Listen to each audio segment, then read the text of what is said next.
மயான கொலை அப்படின்ற திருவிழா ஏன் கொண்டாடுறாங்க அப்படின்றது தெரியுமா? அதனோட உண்மையான ஸ்டோரியை பார்க்கலாமா? ஒரு சமயம் பிரம்மர் செய்த தவறால சிவபெருமான் அவரோட தலைய கொய்திடுறாரு. பிரம்மனோட கபாலம் சிவபெருமானோட கைகள்ல ஒட்டிக்குது. சிவபெருமான் சாப்பிடணும்னு நினைக்கிற எல்லா உணவையும் அந்த பிரம்ம கபாலமானது சாப்பிட்டுடுது. சிவபெருமானால எதையும் சாப்பிட முடியல.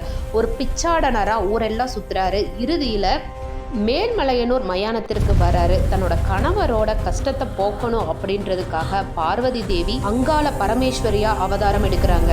அங்க மயானத்துல இருக்கக்கூடிய படையல்ல ஒரு உருண்டையை எடுத்து அந்த கபாலத்தோட வாயில வைக்கிறாங்க.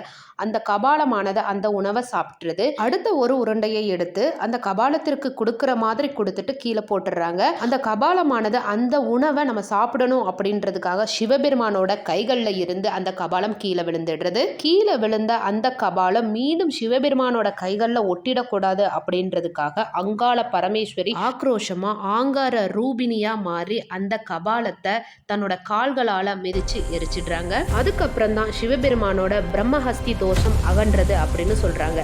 இந்த நாளை தான் மயான கொள்ளையா கொண்டாடுறாங்க. மயான கொள்ளையோட புராண கதை இப்பதான் நீங்க கேக்குறீங்க அப்படின்னா மறக்காம இந்த வீடியோக்கு ஒரு லைக் கொடுத்துட்டு ஓம் சக்தி அப்படின்னு சொல்லிட்டு கமெண்ட் பண்ணுங்க. சிவாய நம. வாழ்க வளமுடன். நல்லதே நடக்கும்.